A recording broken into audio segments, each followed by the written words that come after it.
If you're a woman leader in tech and you have the opportunity to sit at the table, pull up an empty chair and put another woman in that chair and help another woman at the table in leadership in tech, because the numbers show women will get into tech. If they don't see growth, they'll leave by 35. Women will get into tech. They will get stuck in the pack. So my new platform is about how to move from being stuck in the pack to leading the pack, but they won't get to that top. And that top is where decisions are made. That top is where strategies are driven, big transformations, and where the big bucks are. It feels good, man. It feels good, right? Yo, I'm in the light at the end of the tunnel. Paper stacks, yeah, I got them in the bundles. Harry Potter breaking bread with the muggles. They said I wouldn't make it. All right, Miss Fern, you ready? I'm ready. All right, Ty, you ready? Timeout. Tyler, who are we taking a timeout with today? Well, y'all, we got a special treat today. We have the Fern Johnson, the former CTO Vice President of Infrastructure and Operations at Pepsi, and now the co-host of a lit podcast, no pun intended, Two Lit Chicks. So, Fern, thank you so much. You're already boogieing. Fern, like I said, I heard you on a panel discussing electronic medical records, and my goodness, did you make it interesting. You know, there was some moments I was like, where's this going? And thank goodness to the heavens above that Fern Johnson was the mediator and just got it rolling. So, Fern, thanks for being on Timeout with Leaders. That panel was insane. What's that? That panel was insane. First of all, great panel when we could talk about technology and healthcare and kind of match it up, but had 4 powerhouse panelists, had an amazing audience who were asking a ton of questions. And now, as the facilitator, I'm trying to reel it in. Conversation was going here. It was talking about access. It was talking about EMR. It was talking about records management, all the automation, how it's impacting the patient, as well as those who are the practitioners. It was a great conversation. It's one that we needed to have. And Fern, that's why I walked right up to you immediately and I said, who are you? And I need you on our podcast. And Fern, we want to dive into you real quick. So if Kevin and I roll up on, Lyndon B. Johnson, you're at a stoplight, what tunes are you listening to nowadays? What's top 3 on your playlist right now? Ooh. Top 3 on my playlist. So I always have a little bit of Kendrick Lamar. Ooh. I like Drake too, so I have a little bit of Drake on here. I mean, I'm just saying, I like a little bit of both. But, I'm a big 90s music head, so there's always going to be some Nas, some Jay-Z, some Biggie. I'm going to my playlist right now. I'm going to my Vibes in 2025. So I've got a Vibe in 2025. Here's the top 3 on my Vibe in 2025. Chris Brown, gotta have the Chris Breezy. Okay. Kendrick Lamar, and then I have a little Snoop Dogg and an October London. Got Mulholland Drive. So I have a little flavor, East Coast, West Coast. I kind of mix it up in there. But I'm a huge 90s head of music. And actually, that's where I started. I originally started my career was in the music industry, which most people don't know about. So I did some public relations in the music industry after I graduated Pace University. We won't say how far back, but way back. Okay. And before Pace University, so what part of New York did you grow up in? What? I am a boogie down Bronx girl all day. So, before we can go any further. So yes, my roots hail from the Bronx, Co-op City. That's one of the boroughs in the great state of New York and in New York City. And then we spent my formidable years there. Then we moved to Connecticut. Did some high school years in Connecticut. And then I went to Pace University, which is back in New York. But before I can even go any further, and I know you guys, I love your energy and I'm so happy to be here. I have some sad news, but I want to share it because it's about my story and about my journey. So I think it really applies. Yeah. My dear father, Thomas Johnson, passed away on Saturday, and he was 85. And the reason why I want us to make sure that we honor him, because I couldn't have this session without paying homage to my parents, which is where it all started. So when I talk about that journey and I talk about starting from the Bronx, it all started with the family. And that family unit was so strong for me. And my father, who was in tech, so we're going to talk a little bit about tech. So that's how I got my start into tech, is because he was in tech. My mother, who was the homemaker, who just really taught us how to embody family and creating that home base. And then I have an older sister, Chris, and she also is in tech. So my father really had a hand in making sure both of us were relevant to technology. And so I have to say thank you, Daddy, for pouring into me hard work, perseverance, quest for knowledge, quest for travel, quest for learning, and really putting the fundamental elements into what made Fern. Now, my dad, like you, Tyler, my dad was a big personality, and I can be a big personality too. My dad at his height was 6'4". My mom was 5'4", so 6'4". My mom was 5'4". I'm 5'11". And so I got, everyone's like, did Tom Johnson spit you out? I'm like, I think so. I look like my dad. I have a lot of his mannerisms. So I want to just first pay homage to my family, my mom, who passed away 2 years ago. My father just passed away. My sister and I are in the throes of funeral planning. And so while we're sad, but we're happy because it's a celebration of his life that we're planning. And he gave us all the foundational, fundamental elements from God, spirit, learning, just faithfulness, all the things he poured into us. So we're good. We're sad, but we're good. So Big Tom, shout out to Big Tom. I love you. Thank you, Dad. Big Tom. I got goosebumps, so I get the sense that he's in this conversation with us right now. And I got to ask, because family is one of those things like going through, when you go through a challenge, sometimes it's not years later, weeks later, months later, that you realize why you may have went through that particular challenge and maybe what you were meant to learn through that experience. And family's always been one of those ones for me, Fern. I think when you're as a kid, you feel like the box is put around you and ultimately protect you.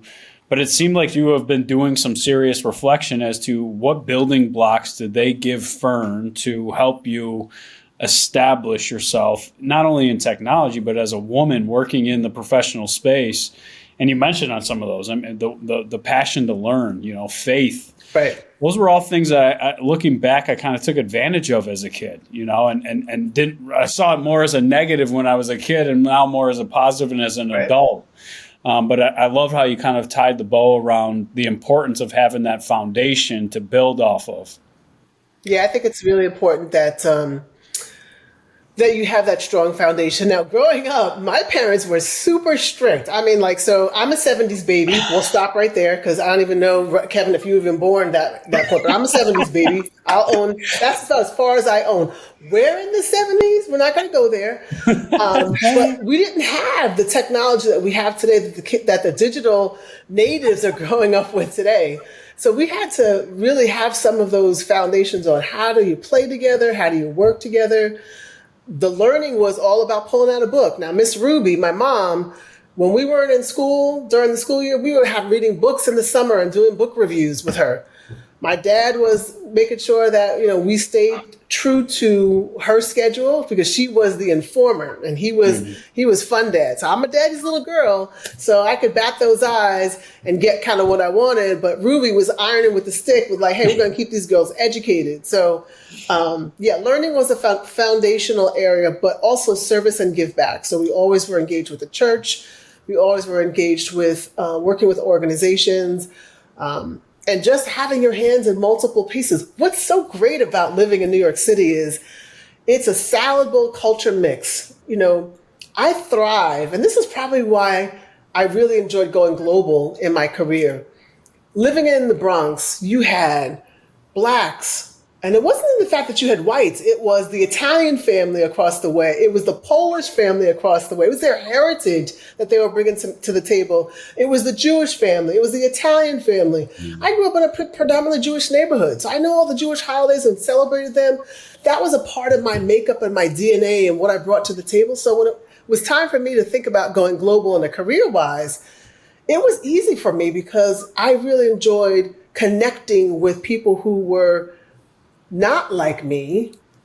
We had a similar connective tissue, and that was technology, or it was corporate America or global corporate workforce. But we connected at a human level. And that's what I've enjoyed about working globally. And I think that what aided my success in that space was what was implanted in me from my parents early on just connecting with people at a human level, understanding and loving them. You don't have to like everybody, but you have to learn how to work with everybody. And then how do you then take that and accelerate that so that you can be successful in business? So I love that. I may have cut you off, Kevin. Sorry. I will. No, I think some of the things that you're talking about are those seeds, like I was saying, and then you use the seed as an analogy, but it's like you don't know when that is going to pop up in your life and when you can utilize it. But I grew up in a strict house myself, almost identical. It sounds like we grew up in the same house. My dad was the fun one. My mom was the strict enforcer. But it's amazing now, looking back, how much of what I learned and what they taught me, right. I didn't use it when I was in college. I wanted to do anything but use it when I was in college. But now in leadership and in life, how much of those lessons actually come true? Those whatever progressive commercials where it's like you are your parents. It's like you have more of those moments now than ever. And it's like, holy shit, those commercials are spot on. Oh, my God. I want to go back to a couple of things that you said, though. Yeah. The fact of like service and giving back, I think that's where that part is really missing, because I think we in that digitized society, community is really hard. But you strike me as somebody, it seems like you really grew in your career as you globalized. You had these multicultural influences professionally. When did you build your authenticity and know of some of your strengths, whether you were chewed up and spit out by your father, like you said, mm-hmm. but when did you embrace your authenticity within these global roles? That's a great question. So I talked about my parents and their impact, along with my sister, impact in my life.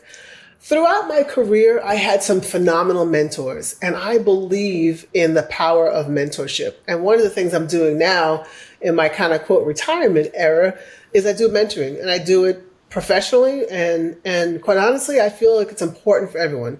One of my key mentors was Ron Parker, and he just passed away as well. So literally in the span of 2 months, I've lost two male pillars pillar figures for me. That's Ron Parker, who was former Chief Diversity Officer of PepsiCo. He also was the CEO of ELC, and he also worked with other nonprofit organizations. But he instilled in me the need to continue to give back in my corporate world and then take that into the community. My father instilled the same things, but he amplified it for me. And that was important. Now, to answer your specific question, around about when I was hitting my 20-year mark at PepsiCo, he was still at PepsiCo at the time, Ron said to me, Fern, you have spent 2 decades at a Fortune 50 organization. You don't have to prove yourself anymore. You're proven. At the time, I was a senior director, and I was working on global collaboration capabilities. So think about Microsoft Teams platform now. I was implementing a platform like that on the IBM side. And I kept coming to the table kind of like with my tail between my leg, if you will. And I'm always humble, but that kind of like, I don't know if I really belong. And he was like, no, you are proven. And I will tell you, it was eye-opening to me because it wasn't like you came in all braggadocious, with your shoulders, touted and like, hey, but I came with a level of confidence that said, I do belong here and I am worthy. And it's so funny because I think we as women, especially minority women, we're always looking for someone to validate ourselves when sometimes the validation has to come from within. So in this case, when Ron Parker said, Fern, you're already proven, girl, do it. That opened up my thought mind of like, wow, okay, I can flex a little bit. And I leaned into or stepped into my power and stepped into what I think really started to make me a better leader because I had more confidence in myself and then confidence in how I was delivering.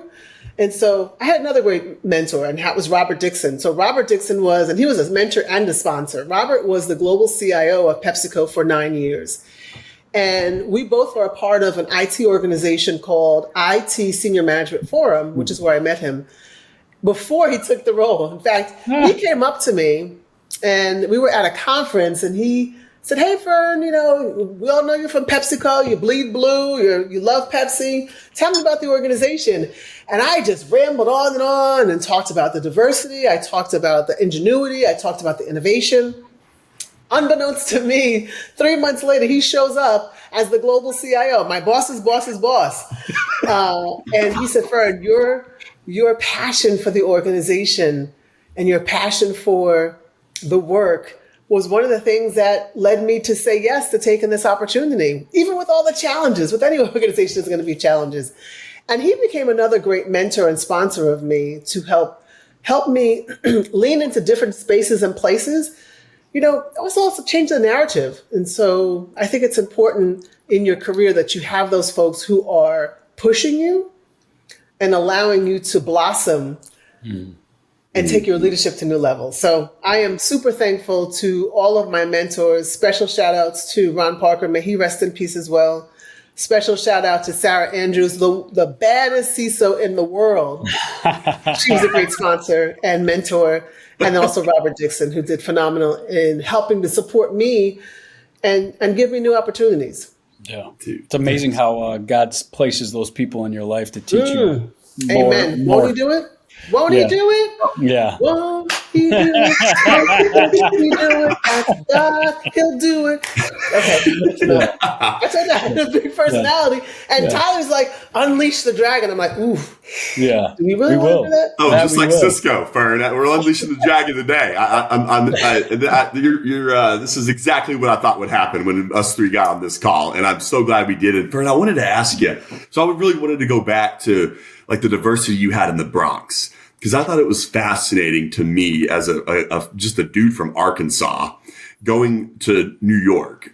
The things I learned, I can't even explain to people. Like for instance, I was at the deli the other day at a legit Jersey deli, and I was like, "You got any tailored ham back there?" And he was like, "How the heck do you know about tailored ham around here?" He's just an awesome Jewish Jersey guy. And it ran into me the other day. I got a guy from Buffalo State, and we just started talking about the good old Wagmans and the garbage plates. And my VP was like, "What the hell are you guys talking about?" Just things that really hit home. But I wanted to ask you, Fern, because I do miss it like a ton. Just the diversity, the Rusticis, the Vitalis, all the names up there. What part of New York would you love to bring to Dallas? Oh, that's easy. That's easy. So we'll keep politics out of that conversation. Okay, so we'll park that one over there because I'd love to bring a whole bunch of democracy into Dallas. We'll park that right there. What's that? I'm a big foodie, huge foodie. So Chris, my sister Chris and I were just talking about this. There's still no good bakeries in Dallas. No good bakeries. So we need a good bakery. That's one. So it's all about food. Okay. Dallas is a sports town, and I love sports. So check on the sports, check on the concerts, great weather, definitely plenty of parks here you can walk. We just need better food. And so great Southern food, great barbecue. But if I could just get a good penne alla vodka with chicken, oh my God. If I could just get a really good black and white cookie from Zaro's Bakery that doesn't cost me $5.50. Hello? Yeah. A good cake, some cookies, some Italian cookies. So my best friend, I'm going to shout out all the people I love. Florence Joan Carney Torres, my best friend. I've known her for, 40 years. 40 years. Wow. So when I'm down in the dumps, that girl sends me a box of Italian cookies, and it's like heaven in a box coming in the mail. Love it. Thank you, Florence. Love you. But just like, I think she needs some cookies. I'm like, yes. And then they come in, and people are like, I'm like, look, this box of cookies over here, I'm not sharing. Take whatever else you want. Yeah. I know this is so not about leadership, and I feel like this needs to be about leadership. So Let's No, get we all get poised. that. Let's get Yeah. all coiffed and poised. Okay. Yeah, yeah. Well, that's the boring leadership stuff. That's the acting. That's where the acting comes in. Yeah, and Fern, let's get into what feedback did you get from your team, like the people that you led? I got to know, like having Fern Johnson at the helm of a division at Oh, Pepsi. What was the best feedback, and was there any feedback that kind of surprised you that made you better over your 20 plus years there? oh my God. This is a great question. This is a great topic. So this side of me, I didn't show a lot at PepsiCo because PepsiCo is all about delivery, delivery, delivery. Not a bad thing. It's a Fortune 50 organization. It's now a $100 billion organization. It wouldn't be there if it didn't have a drive for success and a drive for results. And so the other piece of me growing up at PepsiCo is, one, I never got married, right? And I didn't have kids, not by choice, but those just the way God's plan so far. Now it's too late for the kids, but we're praying to Jesus, God, Allah, and Krishna for the man. Come on, we're ready for you. Anytime you're ready, we're ready. We can have a good life. Having said that, though, I was constantly working. I could work long hours, and I got that work long hours and that just over propensity of delivering from my father, and that was his work ethic and drive. So I mirrored that, and I was very about the business. And I really feel like some of the feedback I got is, wow, like Fern don't play. If you're on Fern's team, you're delivering. That was good feedback and that was negative feedback. It was good feedback because the leaders are like, Fern gets tough shit done. You give her the tough job nobody wants to do, she's going to drive it and get it done. So they loved me for that, but I was too hard on my people because my drive for results and my bar was so high, and it was higher than maybe they could deliver at. And so I didn't realize that when you move someone from here to here, that's positive growth, even if they didn't move to here. And I know you can't see all that imagery, but what I'm saying is if you move someone from here to here, that's positive growth, even if they don't move to here, which is your aspiration for that individual. So I think early on I needed to be a little bit more empathetic. And I've read a lot of books about empathy. I think I even have one right here by Maria Ross, calling The Empathy Edge. And it's a great book. And it talks about how you can just be more empathetic as a leader. Now, I turned that on a lot during the pandemic because everyone was stuck in this little 4-box wall, right? And everyone was going through it. And it didn't matter what your color was, if you had kids, didn't have kids, you had aging parents, we all were going through it. And then when my mother took ill, my empathy dial even got greater because then I had to learn how to work an aggressive job, take care of my home life, and take care of my mother who had dementia. So I think those are the things that I wish I had dialed into earlier on in my career. We talk about a bull in a china shop, and I think sometimes I was too strong. And then, I firmly believe in the speed of trust. So Stephen Covey's speed of trust. I have my trust cards with me wherever I go. I'm looking for my trust cards here. They're somewhere here. Trust for me is earned. It's not assumed. And I wish I had softened that trust and allowed that trust to happen quicker and sooner as a leader, because I think people would have seen this other fun side of Fern. So I absolutely hate this, but I'll tell you anyway. So one of my very good friends, and he actually is the one who hired me into tech. His name is Ralph Harper. He owns his own company called Deploy It and has an Amazon business as well. In my early years, I was firm. Gosh, I hated that because I was firm about getting stuff done. I was firm about delivery. And I think that firmness didn't allow some connections to build authentically, some connections to mature quickly. So now fast forward 30 years, when I got really comfortable in my skin at PepsiCo, I was like, I don't care. Like, hey, this is who I am. This is the leader who I am. I'm going to deliver for you. I'm going to love on you. We're going to have fun. So the last 5 years really became a lot of fun for me because it was, hey, I know we're going to deliver. I know I'm going to be a great motivator for my teams. I had excellent scores when it came to employee satisfaction in the past 5 years. And my teams were like, she's tough, but we have fun with it. Yeah. And I really appreciated that I was able to lean into that more so that the technologists who were working for me could deliver to their best, and the leaders, because I love being a leader of leaders, knew that they had the room. So they knew that they were supported, but they had the room to really lead their teams the way they wanted to. So there was a ton of growth. Let me tell you, after 33 years, I'm proud of the accomplishment. Of course, you had some coulda, shoulda, wouldas, and things you wish you had done differently.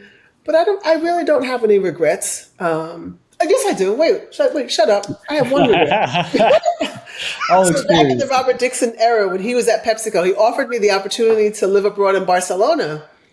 And it was at the time where I was like, okay, I'm still trying to get married, still trying to have kids. Like, if I go to Barcelona, that's going to like mess up my mojo. I said no. And that was the dumbest mistake I made, because I could have gone to Barcelona, had that international experience living outside of the United States, fully learn a second language, and then come back. That's the one regret I think I have, is I wish I had taken him up on that opportunity, because I could have gone and come back in his era. But without that, I still have traveled the world. I'm one continent shy of hitting the world, so I've done pretty well with really understanding how to do business across this global landscape. That's amazing. I'm gonna kind of talk for a few seconds, because I think it's so interesting to hear somebody else in their journey. And so many similarities. You talked about the need for external validation, and that validation can only come from within. Same thing with happiness, right? Same thing with joy. And I think for a long time, I would always look to others for that validation, or for that happiness, or for that approval. And ultimately, it was a case of fear, right? But I could never dub it as fear. Because I just couldn't put my finger on it. That's where I lacked self-awareness. And that's where, in those situations, I think being in sales for so long, that my self-worth was my performance. And I always looked at things to check off the box, right? And I think when we're, like you said, I'm still learning, I'm still growing every single day. That is never a finite finished task, just like culture and just like leadership. And what you said is there's a difference between being humble and then being confident.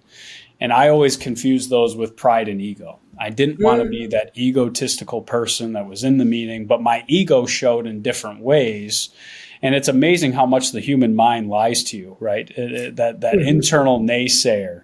And Fern, you strike me as a very similar individual, right? When you talk about expectations, and your expectations of others were here, I can only imagine how high your expectations were of yourself, because usually that bar is set even higher. It's not even real. And I think that's really the things that I've started to learn is when I go in with no expectations, it leads to less resentment. It leads to less stress. It leads to a lot of positives. But that expectation of self is so great. That's where that internal naysayer. And then I learned the difference between guilt and shame, right? Two totally different pieces. Shame is I am bad. Guilt is what I did was bad. And I was under that shadow of shame, which I think started feeding over into what you're saying. My expectations of others, the directness or indirectness. I was a people pleaser. I had a challenge with never saying no. And both paths, right, are the same outcome of fear and lack of trust of myself ultimately, right? And you talked about one thing and your aspirations and the empathy edge. This is where my journey started, and it sounds like where your discovery also started was the pandemic, because I needed that wake-up call, Fern, that the same person I was at home was the same person I could be at work.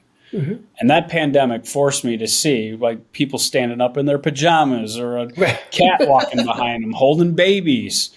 It took that moment for me to really see it in the full perspective of, man, that whole saying of leave it at the door, or don't bring that into work, or that's not related. Don't let that impact your work experience.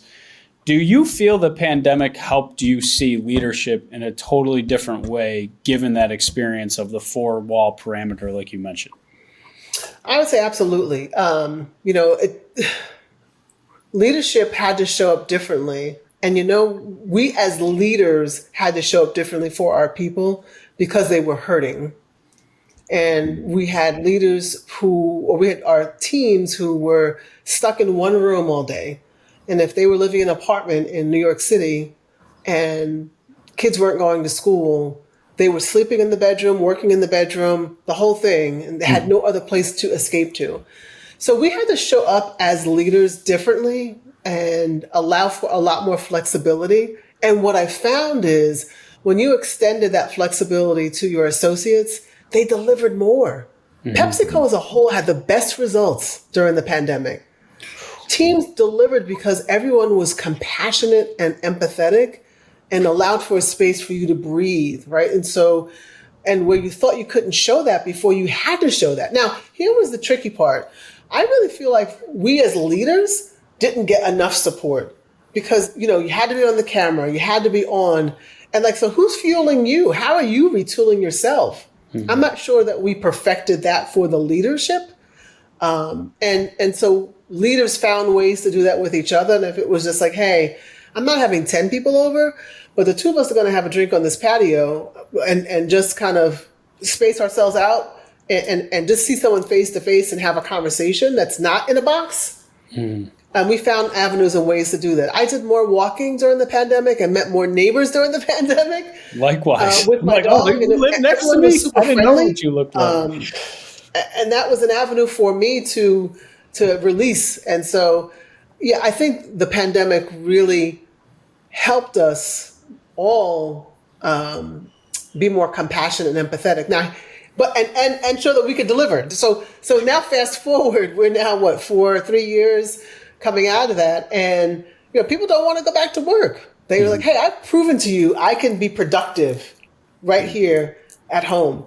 So I think while the pendulum swung all the way to everyone at home, I think swinging that pendulum back to everyone in the office is probably too far, which is why this hybrid workforce and probably in the middle of the pendulum is where we'll land, I feel. And there's some roles where you have to be in the office and some you don't. So yeah, leadership has definitely changed as a result of the pandemic. And I think leadership will continue to morph and change as a result of two things. One, AI, autonomous AI, and the more that we have to do less with people will definitely change leadership. And the fact that we continue to have 5 generations in the workforce and everyone's working longer will change how you lead. And so that's the part about continual learning and continual flexing. And hey, I'm very keen on it. Most of my mentees now, I could be their mom because I want to, and that, because I don't have kids, I want to learn from this next generation coming into the workforce. So my little mentee girl, her name is Giselle. She's a Johnson. She works at PepsiCo. She did an internship. She went to FAMU. I'm going to pub her up. FAMU grad from HBCU. She doing things. She's in tech. She's now working for a Fortune 50 company. And she got Auntie Fern in her backseat as her mentee and her sponsor. She teaches me things every day. So we're sitting there one day and we're talking, and she's doing this. I'm like, what is that? She's like, that's what we do as young people. And we're clapping. I'm like, okay. Yesterday, she was telling me that her best friend's name is Pookie. I'm like, Pookie? I'm like, girl, what are you doing? Like, what is that? She's like, Fern, that's what us young people say. I'm like, okay. So I feel like mentoring is a two-way relationship. It is not about me imparting my VP level knowledge on her. She was over because I was helping her on how to navigate a project for work, and then I was giving to her. At the same time, she's giving to me. How do I stay relevant to this generation? So anyway, I got off track, but and what I think what you were saying, that empathy, it's I always had that, but until I turned it on myself, it showed up in other ways, right? Mm-hmm. Like we were saying with the expectations and the need for external to prove yourself. I never felt worthy. I loved how you said it. You do show up to that table with your it feels like your tail is between your legs. It's like, should I even be here? But until I turned that trust, that love, like you said, that compassion and empathy inwards, that's when all that other stuff externally didn't matter. But I absolutely loved what you said about leadership and evolving. And again, we saw people less as numbers or output, and actually saw the people behind as the humans. Connect with, if you connect with someone at a human level. So many people ask me, how do you network? How can you be so effective at networking? I said, at the end of the day, I don't care if it's the CEO of your organization, or it's the janitor, or it's the admin, or it's someone serving you in the cafeteria. Everyone has to brush their teeth, pull on their pants and their panties, and they have to get ready for work. That's the human level. Just find a way to connect with people at a human level. If it's a technology you both have a passion for, if it's that you both have an autistic child, or if it's that you have an aging parent, or if you both love soccer, making that human connection enables and opens up for a different level of conversation and connection that you can then grow from. I love that. And you said you trusted less. I always trusted, which burned me too. So I definitely think there's a balance, like you said.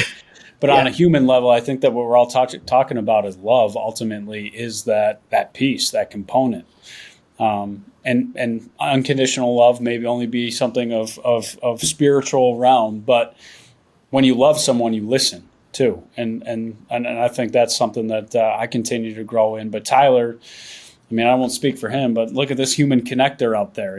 That's why I was drawn to him immediately. But He's got an infectious energy. Yes. Yeah. I Meet him at guess. 6 a.m. He's got the same amount of energy, Fern. That's Yeah.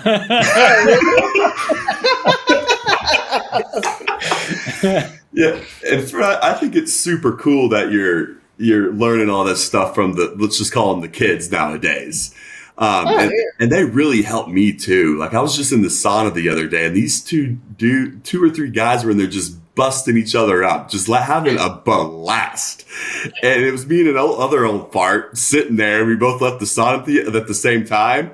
And he looked at me and he goes, "Man, I needed that." And I was like, it was just like, they could have cared less about, let's just say the word delivery for right now, like they could have cared less. They were just having so much fun. And I tell you that my 15 minutes went up pretty quick, just belly laughing, just being a fly on the wall. And I wanted to ask you, like, when you're like trying to develop some of these young ones out there, besides the hard skills in leadership, what soft skills do you think is different being a leader in, let's just say, IT than another sector of a business? Because in my experience, I think there's a little massaging in different sectors of business. Right. What do you teach the kids? Because I do help some kids get internships, and it's hilarious how laid back they are and how much they don't know. It's almost cute. I had a kid the other day. He said, "Tyler, the CIO of XYZ, he hasn't gotten back to me in 2 hours." Yeah, expectations are definitely way off. Yeah. I said, "Well, welcome to the world, Bucko." But how do you, teach these leaders that want to be a Fern Johnson someday? Because it's got to be different than we were growing up. Just it has to be. Just like I said, the sauna the other day, I was like, I need some more of that in my life. Yeah, I think it's definitely different. Their expectation for advancement is way out of balance. So that's one. So it's not slowing them down. Like, I don't want to slow you down, but I want you to be realistic with, you're not going to be VP in 2 years. That's just not going to happen. So let's get you the right critical experiences so that you can quickly to be in a fast track. So what am I teaching them? One, I'm teaching them, I will preach this all day long, learn a second language. Have an opportunity to live outside the United States and learn how to do business in other parts of this world will make you a more valuable leader, and it'll make you appreciate what we have here in the United States. So do a stint globally, or put in your plan before you settle down to have some time to work outside the United States. Okay. I constantly tell them, you've got to learn how to work through conflict. And I am so supportive of making sure everyone's mental health is in a good place. But there will be conflict in the workplace that you have to address and learn how to address that, and then be able to move on and accelerate from that. So I talked to them about learn how to deal with conflict. It's not always a mental thing. It is, everyone has a different personality. How do you work with them? With that is, how can you be known to work with anybody and for anybody and be a leader and be a person who delivers, whether it is a hard-nosed person or a leader who's super soft or somewhere in between? someone to command and control, who gives you total reign, or who gives you total reign to operate however you want. Be an effective associate for any type of leader will make anyone want to work with you and to be on anyone's team. So those are the things that I tell folks, and I kind of, when I talk with mentor the next generation. And then because I'm a huge proponent for women in tech, because the numbers are extremely low, if you're a woman leader in tech and you have the opportunity to sit at the table, pull up an empty chair and put another woman in that chair. Boom. And help another woman at the table in leadership in tech, because the numbers show women will get into tech. If they don't see growth, they'll leave by 35. Women will get into tech. They will get stuck in the pack. So my new platform is about how to move from being stuck in the pack to leading the pack, but they won't get to that top. And that top is where decisions are made. That top is where strategies are driven, big transformations, and where the big bucks are. So I want to always tell women, if you have a seat at the table, pull up that chair, put another woman in there, and help another woman in tech grow in leadership. Yeah, so important. Which I love, right? And sometimes I know it has taken me when I was so reliant on the external for Tyler or for that leader to say, hey, I believe in you, or you have this. I think sometimes when we're so critical on ourselves, we lose focus of the opportunity of the differences between sponsorship and mentorship, to your point. And I think it's using some of those gifts as well as our testimony to help raise others up. And I love what you said, stuck in the pack versus leading the pack. And kind of goes back to what you said too, is work through conflict, but also learn how to address these situations, right? And move on. Right. I think what happens in a lot of situations, and I worked in corporate America myself, is you're almost instructed to lose your true self and to fall in line to perform by following said process. There's not a lot of space or gray space, and coloring outside the lines is not always appreciated. But Fern, it sounds like, again, that's an area that we were willing to push the boundaries to find a better way to get to either a greater result than what they were even asking for. Right. How, with your mentors and kind of all of your experience and your testimony and your journey, how do you tell people entering that same culture, right? What we have experienced for my entire professional career until now, to not lose themselves, right? To keep that curiosity, to keep that creativity, which ultimately is what these companies are looking for, is the innovators, but they almost process themselves out of the ability for individuals to bring innovation to the table. So I don't see this generation coming into the workforce of the 20-year-olds having a problem with driving their authentic self and being selfish to say, here's what I will and will not do. I think it's a little bit to a fault, to be honest with you. So I don't think they lack that, hey, I want to stay authentic. I think they're trying to figure out, what does delivery mean in this organization or any organization? What is the culture? How do I drive success? What are the unwritten rules? And it's finding those mentors who will help open up that information for them. So, I also don't know if they understand what delivery really means.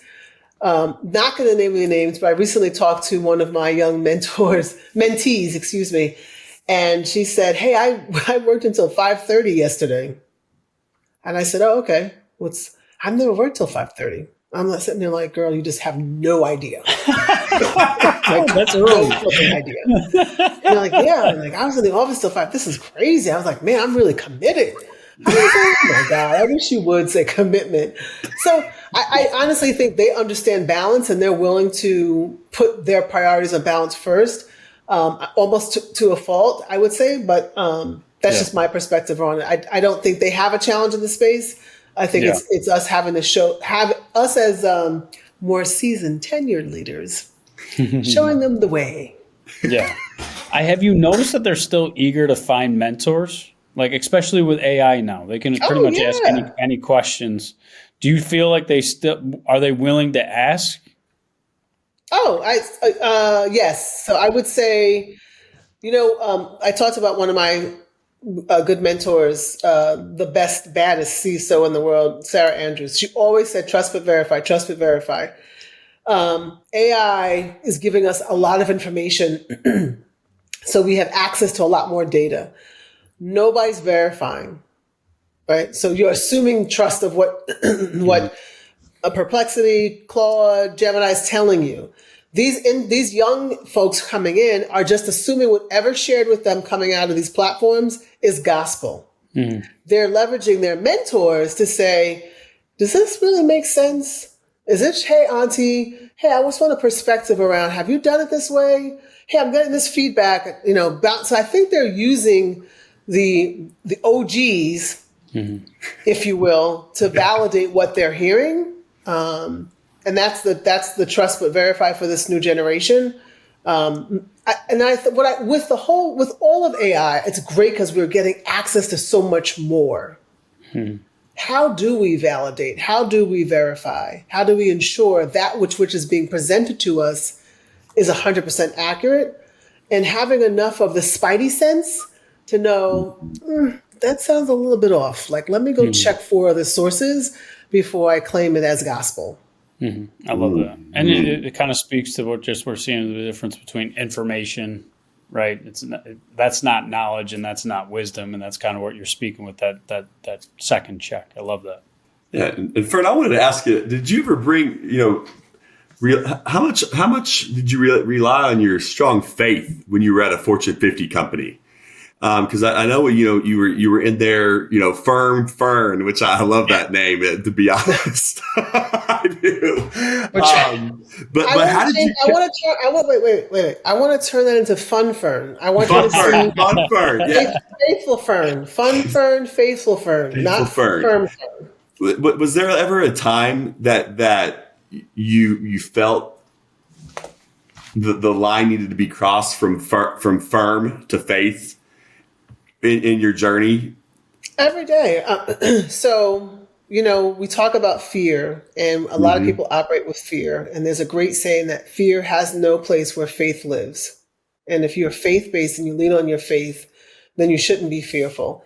Doesn't mean I always did that, but I've always had a strong foundation of the good Lord helping me, guiding me, and prayer to help calm and balance me. So, faith has always been, and I was raised on that, so it's always been a part of it. Now, do I always wear it here on my forehead or here on, and it's like, no, but it's a foundational element. I don't think I have to do that because the only person I have to show my faith to is the Lord. I don't have to prove it to anybody else. So yes, I think that faith is what has kept me sane. Faith has kept me from jumping off the bridge. And there's nothing like a good prayer. Pray your way all the way through it. And thank you, Jesus, for getting me through some of the things I had to go through, working for a large organization and working multiple time zones. Not easy. And if you don't have a good faith base, whatever that faith might be for you, I wonder with how you would even survive. Amen. And I wanted to ask you about your back in your day to day when you were at PepsiCo, and you mentioned that you had a youngster say they worked till 5:30 the other day, and this is strictly for the kids, Fern. And we had a fellow from Kimberly-Clark a couple of weeks ago who really mapped it out for the kids as well on a grinding day to day situation. At your peak of just pure delivery domination, how many hours a day would you put in? Oh my gosh, 18 hours a day. I mean, a normal day is like 12 hours. Normal. So the last 4 years in my global role, which I really liked my infrastructure and operations role, because I had a footprint really in every region or every sector in the world. But that meant there were some calls at 4 a.m. and then to hit China, and that's hitting Australia or China. Then you could be on calls at 10 p.m. So in the height of delivery, it's not. Sometimes it's nonstop. When I was in my cybersecurity days, and I had 2 years in OT cyber, as a part of that CISO's leadership team, if there was a major incident, everyone on her leadership team was on the call. and work that incident, because there was a role for everyone to play to manage the incident through resolution. So yeah, and hours could be long. If there are major outages, you start working shifts. You start doing 12-hour shifts. So those, I really want our youth to get, and those in the workplace, to get those critical experiences. It tells you a lot about yourself. Then how do you work with other leaders? You guys, what's the movie that they talk about going to the mattresses with? Going to the mattresses? Yeah, it's like when you're in the war trenches, you need a good outage and a good disaster, and working with someone hand in hand to say, how do they work? How do they respond under pressure? When the time is clicking, the clock is ticking, how do they react? When you're asked for critical information, have to report to a CIO or a CEO with what's happening, the risk of the business, who in the trenches can you work with? Those are some of the critical experiences I love for those coming in the workforce, our next generation of leaders in tech, who I'm here to help accelerate their path to greatness. Get those experiences, because it's going to really help shape and mold them and allow them to be effective leadership as they move forward. So what I'm doing now, and I'm so super excited about, is since I've left Pepsi, is I've got this new website platform called the Fern Effect, and it's theferneffect.com. And I'm doing public speaking, and I am mentoring and inspiring the next generation of leaders in tech accelerate their path to greatness so that they come in and they thrive. They don't get stuck in the pack, but they lead the pack. And I want I want to leverage my network so that they can see other phenomenal tech leaders who are Caucasian, who are European, who are Black, who are Latino. They can see the hue that it takes all of us and our collective knowledge and experiences to be successful in driving today's technology. So I'm super excited about that part of what I'm doing. And that's the reason why we have the Two Lit Chicks platform and the podcast. So my podcast partner, Dr. Alicia Makaye, she and her husband run their own organization called GXA Technology here in Dallas and Richardson, Texas. And we partnered together because we both have a passion for giving it back and paying it forward and helping this next generation of leaders in tech. And so let's do it. We said, let's do a podcast. Let's build a following. And it's been a ton of fun because it gives me an opportunity to highlight people who are doing it. I just had a great couple on last week, Carla and David Ogunrinde. These two baddies up and left New York City. They just up and left. And they're now living and operating out of Amsterdam. Wow. Yeah. And he's a professor at Rutgers. David's a professor at Rutgers. He's been teaching UX design for 13 years. Carla was a Johnson & Johnson executive. She now has her own consulting and leadership business. And they're doing it. So I want to bring those gems, right? To life, to show these rock stars who are doing it in different spaces as a motivation for the next generation to say, I too can do it. And you can see people of every hue and color and ethnicity and males and females all being successful. And so I'm super proud of this body of work. It's not the only body of work I'm doing, but this lane, I'm really, hopefully you can see the passion I have for it. Yeah, and any rock stars that we come across, Fern, we'll send them your way as well. Absolutely. So we're a team now, Fern. If you didn't know that. Absolutely. Come on, Tyler and Kevin.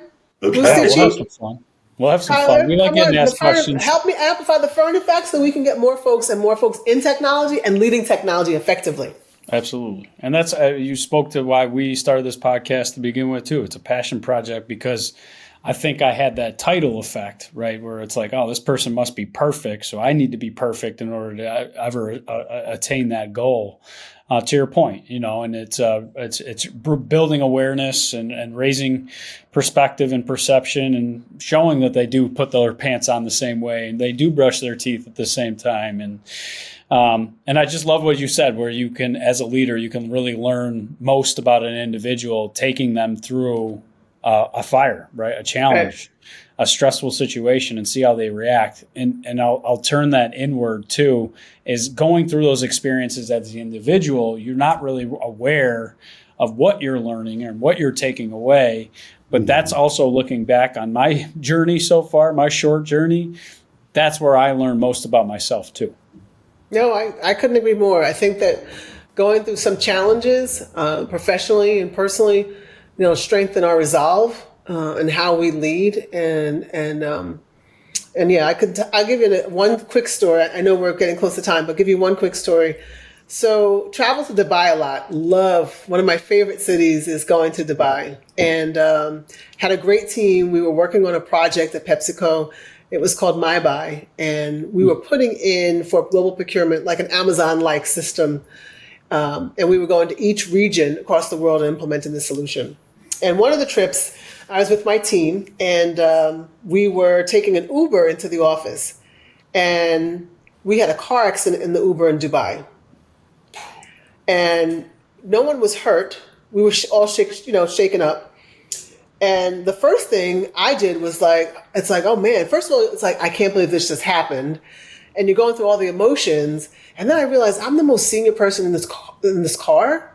And I got to figure out what the hell I'm doing really quickly because everyone's looking at me like, okay, so what are we doing? We just got hit, right? And I was like, okay, Fern, get it together, right? Because I'm shaken, but I can't show that I'm shaken, but I am still shaken, right? And I share that incident because it's not a cybersecurity incident. It's not an outage, but it's a life thing that happens when you start traveling with people and working with people, and you figure out, okay, is Elena okay? Is Rich okay? Is the driver okay? What's the protocol? Do the police come? Do the police not come? We're sitting out there waiting in the middle of the street for the police to come because we were had an accident. My friend said, they won't come unless there's someone dying. I'm like, okay, so we had to call another Uber and get on with it. But I'm sharing that in life and in work, you need those experiences together, and working with those help you become more effective as a leader, and also how to manage other people. So we need critical experiences to help us lead effectively.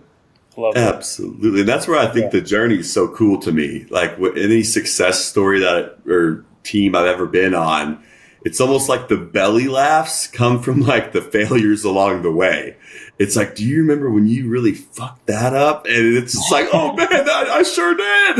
and I don't know. And I learned that way. And I love meeting C-level, C-suite people who can tell me how bad they messed up before. Because like to Kevin's point earlier, when we started this, we thought we were talking to a bunch of perfect people.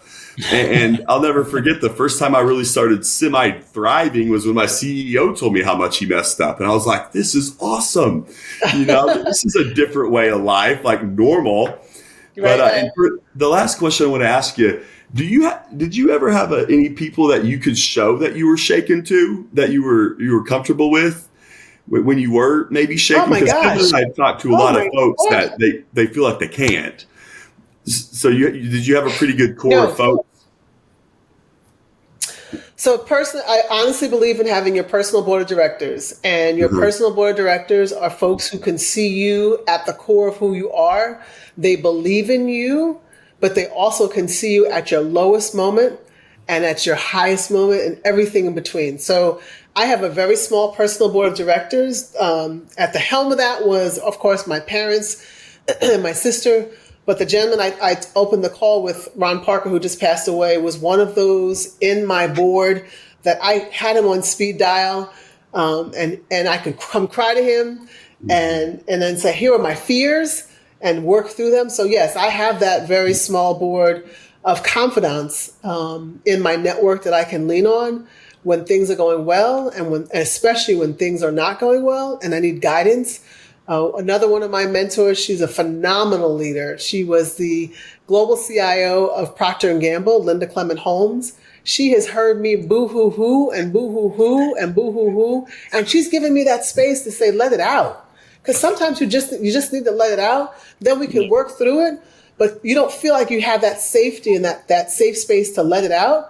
And she provided that psychological safety for me to do that, and then say, okay, now that we've gotten it out of our system, girl, let's get a plan, right?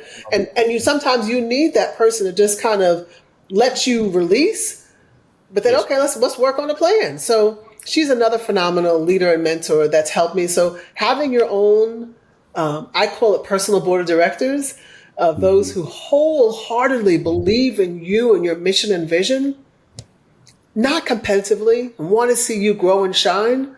And also will be that person to say, girl, you're f***ing it up. Like, no joke. Stop. Like, time out. Yeah. Time out. That's not going to work. And here's why it's not going to work, but then show you the way. And so, if you don't have your own personal board of directors, I would recommend you highly get that in place. And also understand that that board will morph and change over time. Who you need in your 20s is not who you need in your 30s. And it may not be who you need in your 50s. And so it's okay for those folks to change as your needs as a leader and as your needs as an executive and as a professional change. Who's in that small circle will change, and that's okay. Yeah, I love that.